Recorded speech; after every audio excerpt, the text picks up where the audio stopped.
इतनी शक्ति हमें देना दाता, मन का विश्वास कमजोर होना। हम चले नेक रास्ते पे हमसे भूल कर भी कोई भूल होना, इतनी शक्ति हमें देना दाता। वेलकम टू टॉक झाल मिष्टी विद इप्सिता। আমি ইপসিতা এখানে নো গালাগালি নো কিসি নো অনলি মস্তি। তো আজকের ভিডিওর শুরুতে ইন্ট্রোডাকশন, এই গানটা কোনো পার্টিকুলার সিচুয়েশন বা কোনো পার্টিকুলার মানুষের জন্য নয়, সবার জন্য এই প্রার্থনাটাই করা উচিত। প্রত্যেকের নিজের জন্য এই প্রার্থনাটা করা উচিত যে আমাদের এতটাই ভগবান যেন শক্তি দেয় আর সৎ পথটা দেখায়, যাতে আমরা চাইলেও ভুল করেও যেন ভুল আমাদের না হয়। কিন্তু তাও কি ভুল হয় না? অবশ্যই হয়ে যায়, মানুষ মাত্রই কিন্তু ভুল হয়। তো যাই হোক, আমি দুদিন থেকে ভিডিও দিতে পারছি না ঠিক মতো। আপনারা যারা আমাকে ভালোবাসেন তারা প্রচণ্ড চিন্তিত, সবাই আমাকে খবর নিয়েছেন, কেউ মেসেঞ্জারে, কেউ হোয়াটসঅ্যাপে, কেউ ইনস্টাগ্রামে, যেখানে যেভাবে কানেক্টেড সবাই আমাকে পার্সোনালি মেসেজ করেছেন। আর তাছাড়া এসছে অনেক কমেন্ট, অনেকেই বলেছেন যে কী ব্যাপার তুমি ভিডিও দিচ্ছ না, যে দিদি বলে দিদি যে নাম ধরে রাখে, সবাই সবার মতো করে আমার জন্য চিন্তা প্রকাশ করেছেন। তার জন্য অনেক অনেক অনেক আমি কৃতজ্ঞতা জ্ঞাপন করছি আপনাদের প্রতি। তো বললাম, মনে হয় আমি একটা কমিউনিটিতেই লিখে দিয়েছিলাম যে এমন কিছু জিনিস আমাকে সামলাতে হচ্ছে যেগুলো সাধারণত আমার বর সামলায়, কিন্তু বর নিজের কাছে এতটাই ব্যস্ত, সে এখন আমার ওই জিনিসগুলো সামলাতে পারছে না। তাই জন্য আমার যে আরও অন্য বিষয়, আরও যে এনগেজমেন্টগুলো রয়েছে সেগুলো আমাকেই সামলে নিতে হচ্ছে, যে কাজগুলো, যে কাজের কমিটমেন্ট বা কিছু, সেগুলো আমাকে সামলে নিতে হচ্ছে। সেই জন্য আমি একেবারেই সুযোগ পাচ্ছি না। দ্বিতীয়ত হচ্ছে গিয়ে আমার মেয়ে এখন আছে, বুঝতেই পারছেন। ভিডিও তো আমি পরেও করতে পারবো, ও কটা দিন এখন আছে, ওর সাথে যে গল্প করাটা, যেটা 1 to 1 সামনে বসে গল্প করা বা আমার কোলে মাথা দিয়ে কথা বলছে, আমি ওর মাথায় হাত বুলিয়ে বুলিয়ে ওর কথা শুনছি, এগুলো তো কটা দিন পরে এখন চাইলেও করতে পারবো না, ও যখন হোস্টেলে থাকবে। সেই জন্যই যখন মানে ও দাবি করছে যে মা এটা শোনো, বা মা আমার সাথে খেলো, ওই উনো কার্ড খেলতে ভালোবাসে, খেলো, তো আমি তখন ওকে সেই সময়টুকু দিচ্ছি। তো আমি সেই জন্য আপনাদের কাছে সময় চেয়েই নিয়েছি যে এখন একটু ইরেগুলার হবে। তো যাই হোক, বুঝতেই পারছেন যা অবস্থায় আমি জড়িয়ে রয়েছি, সেখানে কারোর ভিডিও সেরকমভাবে আমি দেখিনি, কিন্তু কিছু কিছু জিনিস যা আপনারা আমার দৃষ্টিগোচর করেছেন সেগুলো নিয়ে আলোচনা করব। যা হয়ে গেছে, যেগুলো হয়ে গেছে সেগুলো হয়ে গেছে। মোটামুটি একটা বিষয় নিয়ে এখন আলোচনা করব, যেটা আপনারা বুঝতেই পেরেছেন, সেটা নিয়ে অবশ্যই বলছি। সন্দীপের ভিডিও দেখলাম, সন্দীপও তার ভিডিওর মধ্যে সুন্দরভাবে বলেছে যে, আর এই প্রথম দেখলাম যে সন্দীপ ওর ভালোবাসার মানুষগুলো যে ওর জিনিসটা বুঝেছে, সেটার জন্য যে ও একটা মানে যাই হোক থ্যাংক ইউ বলুন বা কৃতজ্ঞতা বলুন জ্ঞাপন করেছে, সেটা দেখে আমার ভীষণ ভালো লেগেছে। কারণ ও তো জানেন সবসময় ওকে নিয়ে নেগেটিভকে কী বললো সেটা নিয়ে বেশি চিন্তিত থাকে। তো এখন যে পজিটিভ মানুষরা ওকে ওর কথা বুঝে ওকে ওরই মতো বলেছে যে না, তুমি যেটা ঠিক করেছো, যেটা মনে করছো সেভাবেই চলো, ও যে এটা অ্যাকনলেজ করেছে বা আপনাদের কাছে যে এটা ও তুলে ধরেছে, হাইলাইটেড করেছে, আমার এই জিনিসটা দেখে ভীষণ ভালো লেগেছে। তো যাই হোক, 3-এরও ভিডিও এসেছে ধারার, কিন্তু একটাও আমি দেখতে পাইনি। তো দেখলাম হচ্ছে গিয়ে কিছু জিনিস। সেটা কি, এই একজন যে তার বরের অসুস্থতা বেচতে বসেছে, তার কোনো লাইভ আমি টানা দেখিনি, নাহি তার কোনো ভিডিও আমি টানা দেখেছি, কিন্তু যেটা হচ্ছে আমরা সবাই বুঝতে পারছি কি হচ্ছে না হচ্ছে। তার কিছু কিছু জিনিস, যে জিনিসগুলোতে সে নিজেই নিজের জালে ধরা পড়ে যাচ্ছে, সেগুলোই তুলে ধরবো। তো সবার আগে বলি, গতকাল না তার আগের দিন আমাকে একজন কমেন্ট করেছেন যে আপনাকে নোবেল দেওয়ার জন্য মনোনীত করলাম, কিসের জন্য না, মানবিকতার জন্য আপনি নোবেল পাবেন। তো বলছি আপনি তো দেরি করে ফেলেছেন, সেটা দিতে হলে তো 1 বছর আগে দিতে হতো, যখন কিনা আমি সশরীরে গিয়ে সামনে দাঁড়িয়েছিলাম। মানে এই যে যার বর আজকে অসুস্থ, তার বর তখনও অসুস্থ ছিল, তখন আমি দাঁড়িয়েছিলাম, আপনি তখন আমাকে দিতে পারতেন। হ্যাঁ, তাও যেটা ভিডিও করেছি বা লাইভ, ভিডিও তো না, লাইভ করেছি, নন মনিটাইজ লাইভ করে আমি আপনাদেরকে তখন দেখিয়েছি আপনাদের যে প্রিয় মানুষটা সে কীরকম রয়েছে, তার হাজব্যান্ড কীরকমভাবে তাকে কি করা হয়েছে, কি কি স্টেপ নেওয়া হচ্ছে, ওই একটা দিন তো আমি দেখিয়েছি। তো সে সময় মানবিকতার নোবেলটা আমাকে দিতে পারতেন, কারণ সেখানে শুধু আমি তো নয়, আমার পুরো পরিবারকে দেওয়া উচিত ছিল, কারণ আমার বর না হলে আমি যেতে পারতাম না, আমার মেয়ে আমার ছেলেকে না রাখলে আমি আসতে পারতাম না, এই সমস্ত কিছু ছিল। আপনি এখন এই বিষয়টা নিয়ে আমাকে মানবিকতার যে নোবেলটা দেবেন ঠিক করেছেন, আপনি বরং তাদের দিন যারা কিনা ওখানে বসে লাইভ করে বা ভিডিও করে আপডেটের নামে সেখান থেকে ডলার কামাচ্ছে, তাদেরকে বরং দিন, কাজে দেবে। কারণ তারা নেওয়ার জন্যই করছে জিনিসগুলো, যে কোনো যা জিনিস করছে নেওয়ার জন্য করছে। আমি কিন্তু কিছু নেওয়ার জন্যও করিনি, আর নাহি মানুষকে জানাতে চেয়েছিলাম যে আমি ওখানে গেছি। যেখানে যার সাথে দেখা করতে গেছি সেই আমাকে জোর করেছিল যে না তুমি দেখাও, যে তাহলে মানুষ বুঝবে যে মানুষের পাশে মানুষ বিপদের সময় আসে। ওয়াইটিতে সব বন্ধুত্ব বা সম্পর্ক কিন্তু ওই রকম স্বার্থের নয়। সে আমাকে জোর করেছিল, ইনসিস্ট করেছিল যে তাহলে তো মানুষ দেখে বুঝবে। আমি বলেছিলাম তোর কি দরকার, তোমার সাথে দেখা করতে এসেছি, তোমার বরের এরকম অবস্থা, সেটা তোমার পাশে দাঁড়াতে এসেছি, সেটা আমি লাইভ করতে চাই না। তখন বলেছিল না এটা তো দেখবে মানুষ, দেখে আরও মানুষের মনে হবে যে সবাই এখানে খারাপ নয়। তো তারই অনুপ্রেরণায় ওই যেটুকু লাইভ, তাও আমি একটাই শর্ত রেখেছিলাম যে আমি লাইভ করতে পারি কিন্তু মনিটাইজেশন আমি অন করব না, এখান থেকে আমার 1 টাকাও ইনকাম করার নেই। ঠিক আছে, তো যাই হোক আপনি দেরি করে ফেলেছেন, তবে দেরি নয়, আপনি শুধু এক কাজ করুন যে স্থান কাল সব পাল্টে গেছে, স্থান একা রয়েছে, কাল পাল্টে গেছে, পাত্রীটাও পাল্টে দিন। আপনার নোবেলটাকে দুভাগে মাঝখান থেকে ভাগ করুন, করে দুজন আছে তাদের মুখে এরকম করে ছুঁড়ে মারুন যারা কিনা কিছু নেওয়ার জন্য এই জিনিসটা করছে। তাছাড়া হচ্ছে গিয়ে দর্শকরা, অবশ্যই অনেক দর্শকরা রয়েছে যারা ভিউয়ার, তারা নিঃস্বার্থভাবে যায়, তাদের কোনো স্বার্থ থাকে না, তাদের থাকে পিওর ভালোবাসা। তো সেরকম পিওর ভালোবাসা সে সময়ও একজন প্রথম দেখিয়েছিল, তখন তার সাথে অতটাও ভালো সম্পর্ক ছিল না, কৃষ্ণার কথা বলছি। তো তখন সবে চিনেছে, তাই জন্যই কিন্তু একটা রাত আমার বাড়িতে এসে কাটাতে হয়েছে। না এগুলো কি বলুন তো বলার জন্য বলা নয়, কিন্তু যখন আপনারা এসে আমাকে এই কথাগুলো বলছেন না, তখন আমাকে বলতেই হচ্ছে, কারণ আমাকেও আমার দিকটা রাখতে হবে। তো যদিও আমার প্রচুর দর্শকরা, তারা প্রত্যেকে কিন্তু আমার হয়ে কথা রাখছে, তাদেরও সেখানে নিঃস্বার্থ ভালোবাসা। তো এখানে এই যে ভালোবাসা কোনো মানুষ পাচ্ছে বলে যে হিংসা, অনেকেই আমাকে কমেন্ট করছেন বা অন্যের কমেন্ট বক্সে যে আমার হিংসা হানা টানা, তাদেরকে একটা মানে জাস্ট বলবো, যেটা আমি বলছি না, আমি চাপিয়ে দিচ্ছি না, আমি বলছি মাথায় একটুখানি চিন্তা করবেন যে মানুষটাকে আমি হিংসা করব, তার আমার কাছে কি এমন নেই যেটা তার কাছে রয়েছে। যে মানুষটাকে ভগবান তার জন্মের মুহূর্তেই যার সাথে এতটা অন্যায় করেছে, যেটা কিনা আমি প্রথম থেকে বলেছি যে আমাদের পৃথিবীতে সবচেয়ে বড় সম্পদ হচ্ছে আমাদের বাবা মা। প্রথম জন্মের সময় আমাদের সবচেয়ে বড় সম্পদ হচ্ছে আমাদের বাবা মা, কারণ আমার সন্তান হবে কি হবে না আমার হাতে সেটার মধ্যে নেই, কারণ সন্তান আমার একার দ্বারা হবে না, আমার পার্টনার আছে, তারও সন্তান যোগ থাকার দরকার। চিন্তা করবেন ভালো করে, তাহলে সেক্ষেত্রে আমার সবচেয়ে বড় সম্পদ হচ্ছে আমার বাবা মা। কারণ আমি পরবর্তীকালে বড় হয়ে আমার বিয়ে হবে কি হবে না, আমার বাচ্চা হবে কি হবে না, তাই ওদেরকে আমি মানে কোনোভাবে সম্পদ দেখবো না, সবার বড় হচ্ছে বাবা মা। যার জন্মলগ্ন থেকেই সেটাই নেই, তাকে তো ভগবান সবার আগে ওই জায়গাটাতেই মেরে রেখেছে। যেমন ও বলেছিল না যে আমার নাকি সবচেয়ে সব জায়গাটা ভগবান মেরে রেখেছে, তেমনি ওকেও তো ভগবান সবচেয়ে বড় সম্পদের জায়গাটাতেই মেরে রেখেছে। তাহলে যে মানুষটা জন্ম লগ্ন থেকে ডিপ্রাইভড, ভগবান তাকে করেছে, ভগবান তার সাথে ডিপ্রাইভ করেছে, তার সাথে প্রতারণা করেছে, তার সাথে আমি কি করে বলুন তো হিংসা করব? কোনো রকমভাবে হিংসা আসতে পারে? কোনো রকমভাবে না। এমন কিছুই এমন নেই যেটা ওর নেই আমার আছে। ও হয়তো পরের মানুষের ভালোবাসা পেয়েছে, আমি তো নিজের মানুষের ভালোবাসা পেয়েছি।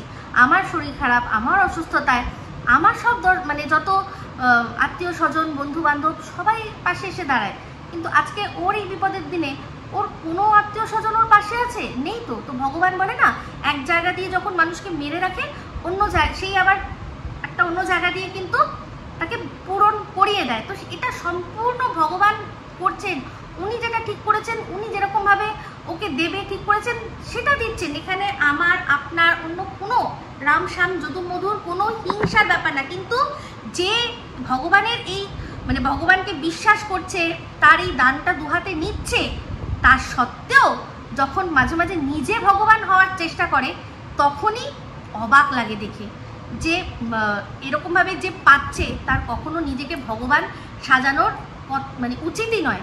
যেমন কিনা এই যে কিছুদিন আগে সঙ্গীতা চক্রবর্তী ম্যাডাম, যাকে দিদিভাই বলে ডাকে কিমা দিদি, সেই কিমা দিদি ওনাকে কিন্তু একেবারে পুরোপুরি শেষ করে দিতে চেয়েছিল। একটা অজগর সাপ, ঠিক আছে, অজগর সাপ, একটা ওয়াইটিতে দুজনকেও নিয়ে এসেছিল, এক হচ্ছে অজগর সাপ আর এক হচ্ছে কে না কুমির। তো খাল কেটে কুমির, সেটা আমরা ভালো করেই জানি কে কাকেও পাঠিয়েছিল, কার বাড়িতে পাঠিয়েছিল, তাদেরকেও শেষ করার মতো করেই পাঠিয়েছিল।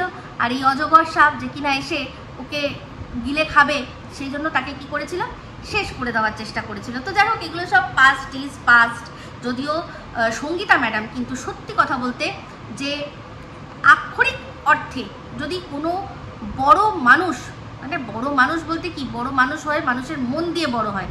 তো শুধু ক্ষমতা দিয়ে তো বড় হওয়া যায় না, মন দিয়ে বড় হওয়া যায়। তো সেই বড় মনটা কিন্তু সত্যি কথা বলতে সঙ্গীতা ম্যাডামের মধ্যে রয়েছে। যেমন ওনার পাওয়ারের আমি রেসপেক্ট করি, ওনার পাওয়ারকে, তেমনি ওনার এই বড় মনকে আমি অ্যাডমায়ার করি। যেখানে এত কিছু হওয়ার পর, যাকে দামদামি মাই, নর্তকী, তারপর মাতাল, এই সমস্ত কিছু নিজের চ্যানেল থেকে আর পাশের দেশের তার ওই প্রিয় স্লেভ ভাই তাকে দিয়ে যেভাবে দামদামি করালো, তারপরেও ম্যাডাম যেভাবে ওর দুর্দিনে ওর পাশে এসে দাঁড়িয়েছে, সত্যি কথা বলতে একটা বড় মন ছাড়া এটা সম্ভব নয়। তবে বড় মন তো সবার হয় না, তাই না? তো সবারই যে বড় মন হতে হবে এরকম কোনো ব্যাপার নেই। কারণ ক্ষমা সবাই অন্তত করে দিতে পারে, কিন্তু ভুলে যেতে হয়তো সবাই পারে না। যেমন আমি ক্ষমা করে দিতে পারি, আমার সাথে কিছু হলে মানুষের আমি ক্ষমা করে দিতে পারি, কিন্তু আমি না ভুলে যাই না। আর একদমই ক্ষমা করতে পারি না যখন কেউ আমাকে ছাড়িয়ে আমার সন্ততি, আমার হাজবেন্ড, আমার পরিবারের ওপর এগিয়ে যায়। তো এখানেই পরিষ্কার বুঝিয়ে দিই, আমাকে অনেকে বলেছেন যে যাও না, ছাড়ো না, বাদ দাও না। আমি তাদেরকে একটাই কথা বলেছি, আবারও হাত জোর করে বলবো যে এই কথাগুলো বলবেন না। কারণ যদি আমার অপমান হতো আমি ছুটে চলে যেতাম, কিন্তু যখন আমার পরিবারের অপমান আর আমার হাজবেন্ড আমার বাচ্চাদের অপমান করেছে না, ওইটা আমি কোনোভাবে ভুলে যেতে পারি না, কোনো রকমভাবে ভুলে যেতে পারি না। তো আমার ওই লাইভেই আপনারা সব শুনে নিয়েছেন আগের বছরে, তারপর থেকে যা হয়েছে এখন সবই আপনারা জানেন। তো যাই হোক, সঙ্গীতা ম্যাডামের কথা যখন উঠলো তখন শুনলাম যে উনি 4,000 টাকা দিয়ে হেল্প করেছে, তবে গিয়ে নাকি ওষুধ এসেছে। তো একটা পুরনো কথা আপনাদের জানিয়ে রাখি, যে সময় আমি গেছিলাম ওকে ফার্স্ট প্রশ্ন করেছিলাম যে তোমাদের মেডিক্লেম নেই, তোমার হাজব্যান্ডের মেডিক্লেম নেই? বলছে মেডিক্লেম না, মেডিক্লেম তো নেই। তখন কিন্তু বুঝিয়েছিলাম যে মেডিক্লেমের গুরুত্বটা কী। যখন মানুষ অসুস্থ তখন মেডিক্লেম করে রাখা উচিত। তাহলে তুমি কী পাবে, সব মানে কোম্পানি তোমাকে সব পুরো ক্লেমটা দিয়ে দেবে, তুমি মানে টাকাগুলো দিয়ে দেবে, তুমি নির্খরচায় নির্দ্বিধায় সুন্দরভাবে সুচিকিৎসাটা পাবে। তখন আমায় বলেছিল, যখন একটু সুস্থ হলো তখন বলল, মানে ওর হাজব্যান্ড যখন সুস্থ হলো একটু, তখন বলল যে হ্যাঁ আমি সবার প্রথম এই কাজটাই করব, সেটা হচ্ছে গিয়ে মেডিক্লেম। তো 1 বছর আগের যদিও মেডিক্লেম করে থাকে, তাহলে তো মেডিক্লেমটা হওয়া উচিত, সেখান থেকেই তো ক্লেমে সব টাকা পাওয়া উচিত। তাহলে কেন মানুষের কাছ থেকে ও আর্থিক সঙ্গতি নিচ্ছে? এই যে ম্যাডাম ওকে 4,000 টাকা দিল, ওকে কোথাও কিউআর কোড দিয়েছে? দেয়নি, তাই তো? তাও টাকাটা কিন্তু চলে গেল। যখন ম্যাডাম টাকাটা পাঠিয়েছিলেন তখন পাশে একজন নাকি বসেছিল শুনলাম। তো সে যদি না বসে থাকতো, সে যদি না দেখতো যে কি মেসেজ এসছে, তাহলে কি আমরা এটা জানতে পারতাম? হ্যাঁ, ম্যাডামের ক্ষেত্রে হয়তো জানতে পারতাম, কারণ ও ভালো করে জানে যে কোনো সময় যদি ম্যাডাম এই কথাটা বলে দেয় যে তোমার যখন হাজব্যান্ডের অসুস্থতা ছিল তখন তো আমি টাকা দিয়েছি, বা ম্যাডামের যদি খুবই পরিচিত বা খুবই যাদের সাথে খুব মানে আর কি ট্রাস্টওয়ার্দি লোক, তাদের সাথে যদি শেয়ার করে বাই চান্স, সেটা কোনোভাবে ইউটিউবে চলে আসতে পারে। আর যখন অনলাইনে টাকা দিয়েছেন তার তো উনি প্রমাণও দিতে পারবেন, তাই জন্য কি আগে থেকেই দর্শকদের বলে দেওয়া। কিন্তু এরকম আরও কত শত মানুষ হেল্প করেছে, তার কি কোনো ইয়ত্তা আছে? আপনারা যারা করেছেন তারা নিজেদের বুকে হাত দিয়ে বলুন যে আপনারা করেছেন, সেটা কি কোনোভাবে অন্য মানুষ জানার জায়গা আছে? দেখুন, মানুষের হেল্প বলে যে দান এক হাতে করলে আরেক হাত যেন টের না পায়, খুব ভালো কথা। কিন্তু দানটা আমরা করব কাকে?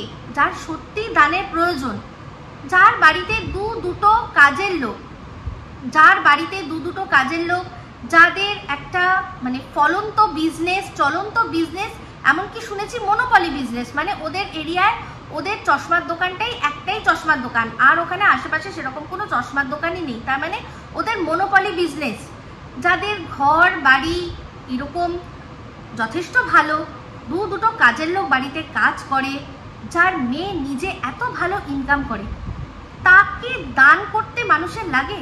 আর সবচেয়ে বড় কথা, আপনাদের মাথায় এটা আসে না, কোনো এমএনসি কোম্পানি মানে মাল্টি ন্যাশনাল কোম্পানি, সেই কোম্পানিতে ও যেরকমভাবে বলে ওর মেয়ে যেই লেভেলের মানে অফিসার র্যাঙ্কের আর কি পোস্টে কাজ করে, ওখানে তো মেডিকেল কভারেজ রয়েছে। যেহেতু ওর মেয়ে হচ্ছে কি অবিবাহিত, সেখানে ও কিন্তু ওর কোম্পানি থেকে বাবা মায়ের চিকিৎসার খরচ পাবে। তাহলে কেন আপনাদের কাছ থেকে নিতে হবে? এর আগের বার যখন অসুস্থ হয়েছিল ওর হাজব্যান্ড, তখন কিন্তু ও নিজেই বলেছিল যে আমার হাজব্যান্ড অসুস্থ হওয়াতে প্রচুর মানুষ আমাকে হেল্প করেছে। ও কি কোথাও কিউআর কোড দিয়েছিল? তাহলে মানুষ কি করে হেল্প করছে? অবশ্যই এই যে ভিডিওগুলো দিচ্ছে যেখানে কান্নাকাটি করছে, তারপর সেখানে জানেন ও দিনের পর দিন বলেছে যে আমার ফেসবুক পেজ আছে, সেখানে যোগাযোগ করো, সেখানে যোগাযোগ করে ওই সবার কাছ থেকে হেল্প নিচ্ছে। তো ফেসবুকে মানুষের সাথে যোগাযোগ করে তাদের কাছ থেকে হেল্প নিয়েছে। নিজেই কিন্তু বলেছে আগের বার যে আমাকে প্রচুর মানুষ হেল্প করেছে। কিন্তু কেন হেল্প করবে সেই প্রশ্নটা তো আপনারা বলবেন, সেটা প্রশ্নটা তো করবেন। দেখুন, মানুষ এবার যদি বলেন ও তোমাকে কেউ দেয় না তো তাই জন্য তুমি হিংসা করো, তাদের জন্য একটু একটা জিনিস দেখাই। ওই দিকে দেখুন, এই যে দেখুন এখানে পাহাড় প্রমাণ জিনিসপত্র জড়ো হচ্ছে, এখনো একটা দুটো জিনিস আর কি আসা বাকি আছে। 4 জুলাই আমার ছেলের জন্মদিন, তাই আগের থেকে কিন্তু আমাকে গিফট পাঠাতে সবাই শুরু করে দিয়েছে। আর শুধু আমার ছেলে নয়, আমার মেয়ে এখান থেকে ইউটিউব থেকে গিফট পেয়েছে, আমি পেয়েছি। হ্যাঁ, তাহলে সেক্ষেত্রে আমার বড় পেয়েছে, মানে একসাথে যে দিয়েছে, আমার বরের জন্যও চিন্তা করে একটা জিনিস দিয়েছে। তাহলে এখানে হিংসার কোনো ব্যাপার নেই। বক্তব্য এটাই যে আমরা এখানে ইউটিউবের প্ল্যাটফর্মে কাজ করতে এসেছি, ভিডিও দেব, ভিউজ ইনকাম করব ভিউজে। কেন এখান থেকে কিউআর কোডের মাধ্যমে ক্রাউড ফান্ডিং হবে বা মানুষের কাছ থেকে এরকম গোপনে গোপনে টাকা নেওয়া হবে? এগুলো তো ঠিক না, এগুলো তো উচিত নয়। আর তাও কি এমন মানুষ যাদের দরকার নেই, হেল্পের দরকার নেই। আপনাদের সত্যি যদি হেল্প করার হয়, আপনারা যান, সত্যি যাদের হেল্পের প্রয়োজন তাদেরকে হেল্প করুন, তাহলে দেখবেন কাজে দেবে। তো যাই হোক, আপনারা যারা ভাবছেন আমার হিংসা হেনা তেনা, কোনোটাই আমার নয়। সত্যি কথা বলতে এসেছি, সত্যি কথাই আমি বলবো, সত্যি কথাই বলবো। তো এই মানুষের কাছ থেকে হেল্প নেবে, এই জিনিসটা অনেকদিন আগের থেকেই তার আর কি এই চক্রান্তটা চলছে। আমি 1 বছর আগে এই শুভদাকে যখন দেখে এসেছিলাম, তখনই কিন্তু জানতাম যে ওনার একটা লাং ডিজিজ যেটা চলছে, ফুসফুস সংক্রান্ত। এরকম একটা পেশেন্টকে একা একটা ঘরে রাত্রে কে শুতে দেয় বলুন তো?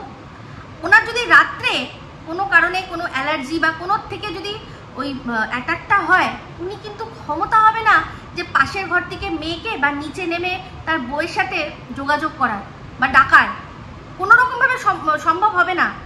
ওনার এরকম কন্ডিশন দেখেছি আমি। তাহলে কি করে, কোন আক্কেলে এখানে এই যে বউটি তার বরের জন্য একেবারে হাপিত্তেশ করছে আর আপনাদেরকে বোঝাচ্ছে যে কত ভালোবাসা তার হাজব্যান্ডের প্রতি, তাহলে সে কোন আক্কেলে তার বরকে একা একটা ঘরের আর কি ছেড়ে দেয় সারা রাত? একটা এরকম পেশেন্ট সে 21 দিন ওষুধ খায় না। এবার প্লিজ বলবেন না যে ওদের তো টাকা ছিল না তাই জন্য ওষুধ কিনতে পারেনি। আপনাদের মনে হয় সেটা? তাহলে এটা সম্পূর্ণ একটা ইরেসপন্সিবল কেয়ারলেস স্টেপ, যেখানে একটা মানুষ 21 দিন ধরে ওষুধ খাচ্ছে না। হতে পারে একবেলা বা একদিন, আচ্ছা শেষ হয়ে গেছে, খেয়াল ছিল না, এনে দিচ্ছি। আজকের ডেটে ওরা যেখানে থাকে সেখানে অনলাইন সার্ভিসও রয়েছে, সেখানে অর্ডার করে দেওয়া যায় না? সব আমরা জানি কীরকম কি আর কি করা যায়। আপ টু ডেট কি মানুষ শুধু জামা কাপড়ে হয়? জামা কাপড়, আমি শর্ট জামা কাপড় পরছি মানে আমি আপ টু ডেট হয়ে গেছি, বাদ বাকি আমার কিছু দরকার নেই? তাহলে সেখানে 11 দিন 21 দিন ধরে ওষুধ খাচ্ছেন একটা লোক, একটা অসুস্থ লোক, সেই লোকটাকে ওষুধ তো খাওয়াচ্ছেই না, উল্টে কি আর কি তাকে দিয়ে বাজার হাট করানো হচ্ছে, তাকে দিয়ে বাজার হাট করানো হচ্ছে। আপ টু ডেট কি মানুষ শুধু ল্যাপটপ চালালে হয়? এটা আপ টু ডেট থাকার দরকার নেই যে এখন করোনা আবার কেসেস বাড়ছে, আবার কেসেস হচ্ছে, তো সেখানে করোনাতে সবচেয়ে ভয় হচ্ছে গিয়ে এই অসুস্থ ব্যক্তি, তার উপর ফুসফুস সংক্রান্ত রোগে যিনি ভোগে সে, আর তার সাথে সাথে ছোট বাচ্চা, তারা এরা সবচেয়ে বেশি হাই অ্যালার্টে থাকে। তাহলে কোন আক্কেলে এই ভদ্রলোককে দিয়ে বাজার হাট করিয়েছে? আচ্ছা, আমি একটা জিনিস জানি না যে কেপিসিতে এই করোনা পেশেন্ট দেখা হয় কি না, আর যদি হয় তাহলে তো বলবো যে এরা দায়িত্ব নিয়ে করোনা কলকাতায় ছড়ানোর চেষ্টা করছে। প্রত্যেকটা মানুষ ওখানে যাচ্ছে, কাউকেও দেখছি না যে মাস্ক রয়েছে, মাস্ক রাখার তো কোনো কিছু দেখতে পাচ্ছি না। সেখানে শুনছি এই যে যাকে দেখতে যাচ্ছে মানে কিমা দিদি, সে তার বরের কাছে যাচ্ছে, কোভিড হয়েছে যে কি যেন রিপোর্ট চলে এসে, তাও তার সাথে হাত ধরাধরি করছে, আবার সেই হাত দিয়েই সবার গলাগলি করছে। তাহলে এগুলো কি হচ্ছে? আদৌ কি কোভিডটা হয়েছে নাকি এটা সম্পূর্ণ মানে একটা বানাওয়াটি ব্যাপার? কারণ এরকম তো কোনো মানে তাহলে তো ওদেরকে কোনো রকমভাবে এই মাস্ক ছাড়া ওই এরিয়াতেই থাকতে দিত না। যদি ওই আর কি কেপিসিতে একটা যদি কোভিড পেশেন্ট থাকে তাহলেই সবার ওখানে মাস্ক চলে আসতো, হয়ে যেত। তাহলে এদের তো দেখছি ওখানে পিকনিক করছে। তাহলে এই কোভিডটাও কতটা সত্যি কতটা মিথ্যে সেটা নিয়ে কিন্তু একটা প্রশ্নচিহ্ন চলে আসছে। যার বর মানে একটা একা ঘরে সারা রাত কাটায়, তার বউ বরের অসুস্থতা দেখে পাশের ঘরে বসে আছড়ে পড়ে কাঁদছে। কেন কাঁদছে? কুইক অ্যাকশন নিয়ে সঙ্গে সঙ্গে ওদের ওখানেও কিন্তু নার্সিংহোম রয়েছে, হসপিটাল রয়েছে, আগে নিয়ে চলে যাক, তারপর অন্য কাজগুলো হবে। মানে ইমিডিয়েট তৎক্ষণাৎ যে চিকিৎসাটা সেটা শুরু হয়ে যাক, না সেটা করলো না। এবার হচ্ছে কি গাড়ি, একটা তারই ভিডিও দেখছিলাম যে হ্যাঁ আমি গাড়িতে আমার বরকে নিয়ে এসেছি বলে তোদের এত রাগ। না, আমি কিন্তু গাড়িতে নিয়ে এসছে বলে কোনো রাগের কোনো কথা আমি বলিনি। তবে একজনের মুখে শুনেছি, মানে ওই চশমার দোকানে যে ভিডিও করে, হ্যাঁ সে ওয়াইটি দাদা ভাই, সে বলছিল এই কথাটা যে কেন তার শরীর খারাপ লাগলে সে ঝুঁকে মাথাটা এগিয়ে দেবে, তারপর তুমি তার মাথায় হাত বুলিয়ে তাকে কৃতার্থ কেন করবে? পিছনে বসবে, পিছনে তাকে নিয়ে কাঁধে মাথাটা রেখে বসবে, গাড়ি করেই আসবে। দরকার পড়লে অ্যাম্বুলেন্সে আসা উচিত ছিল, যেখানে মাস্ক থাকে, ওই যে অক্সিজেন মাস্ক থাকে, অক্সিজেন সিলিন্ডার থাকে, কিন্তু ও সেটা কখনোই করে না। কারণ ওই যে গাড়িটা, সেই গাড়িটা নিয়েই ও মন্দিরার বাড়িতেও গেছিল। আর সেখানে সামনে যে চালায় বোঝাই যাচ্ছে সে শুধু ড্রাইভার নয়। যদি শুধু ড্রাইভার হতো তাহলে ওর বরকে নিয়ে পিছনে বসতো, ড্রাইভার সামনে গাড়ি চালাতো, ওর বরের শরীর খারাপ হলে কষ্ট করে মাথাটা সামনে আনতে হতো না। আর এই সব কথাগুলো বললে ভগবানের ভয়, ভগবানকে ভয় পেতে হবে। যারা ভগবানের ভয় দেখান তাদেরকে একটাই কথা বলবো যে এই কাজলের বউয়ের জায়গায় নিজেকে রাখুন, তারপর গিয়ে ভগবানের ভয় দেখাতে আসবেন। যে কিনা নিজে অসুস্থ বরকে রেখে বলছে এই যে এসছে আমার বাড়িতে, সেই আমার এসি লাগিয়ে দিয়েছে, সব কিছু করে দিয়েছে, মানে নিজের ঘরটা সেট আপ করে দিয়েছে যে বরের সাথে শুতে হবে না, তুমি নিচে একদম এই ঘরে শোবে, যাতে রাত্রেও আমার যদি মনে হয় তাহলে আমি ভিডিও কলিংয়ে অনেক কিছু করতে পারি, গল্প আমরা।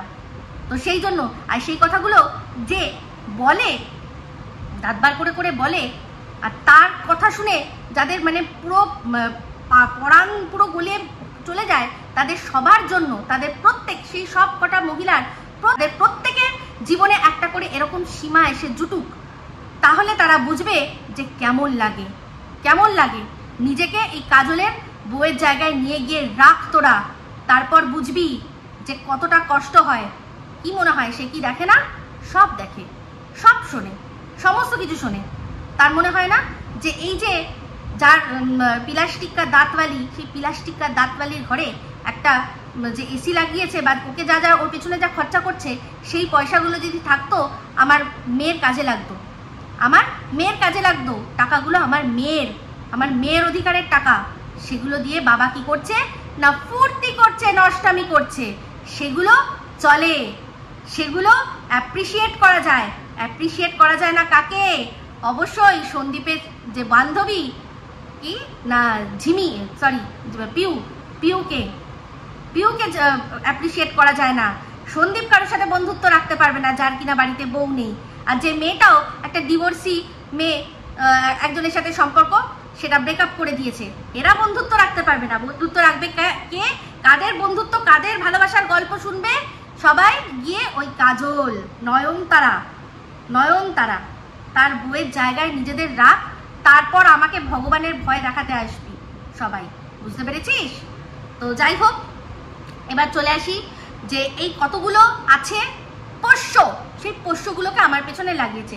সবার ভিডিও আমার দেখার প্রয়োজন পড়ে না। সেই পোষ্যগুলোকেও বললাম যে তোদেরও জীবনে একটা করে, তোদের বরের জীবনে একটা করে এরকম সীমা আসুক, তখন তার সাথে তারা থাকবে, তখন তোরা বলিস যে জাস্টিফাই করিস, তারপর গিয়ে জাস্টিফাই করিস যে এর সতীত্ব আর এর সিঁদুর নিয়ে তোরা বড় বড় বুকনিবাজি করতে আসিস। তো তার মধ্যে একটা পোষ্যর কথাই আমি শুধু বলবো, সেটা হচ্ছে গিয়ে ওই যে খিস্তিবাজ শিক্ষিকা,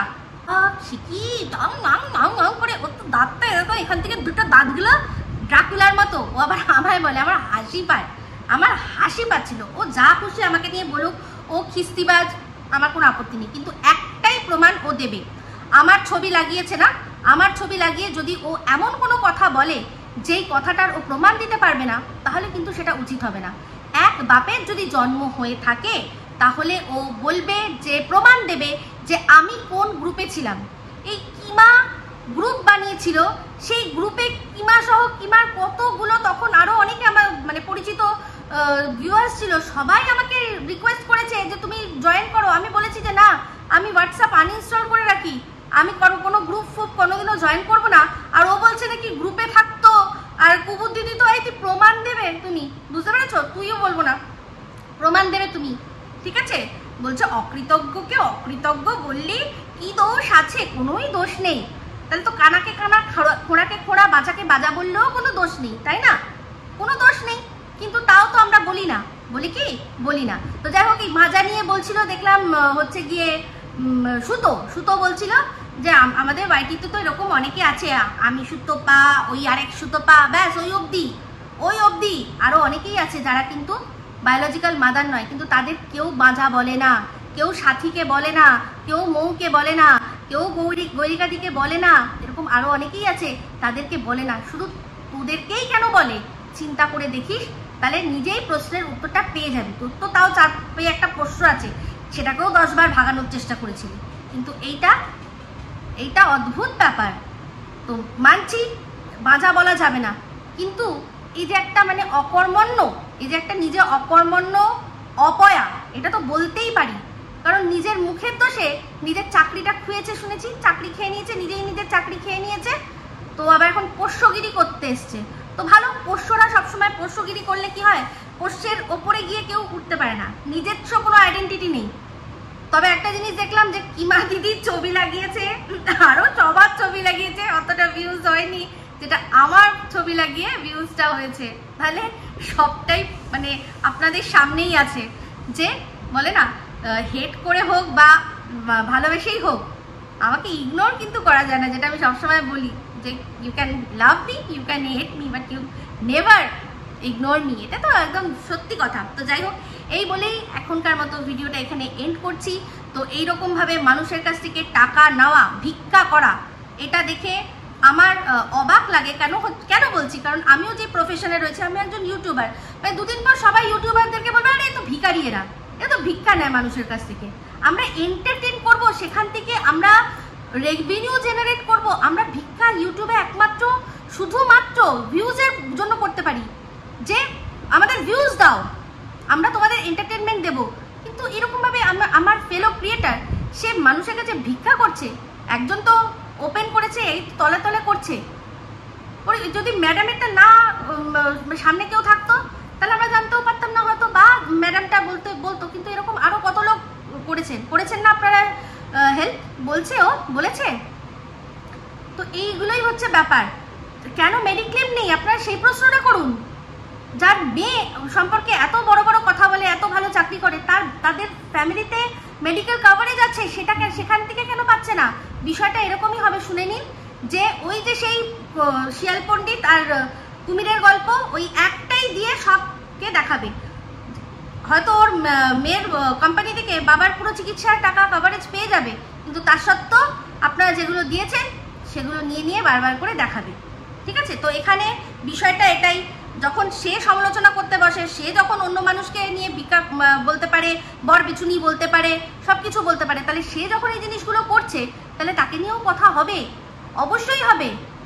প্রমাণ দেখাক, কত টাকা কি পেয়েছে সে প্রমাণ দেখাক। আগেরবারও তো সে বলেছিল যে হ্যাঁ আমাকে প্রচুর মানুষ হেল্প করেছে।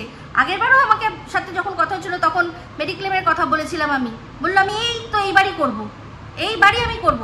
আমি বললাম একেবারে তুমি ডিলে করো না, এটা করে নিও।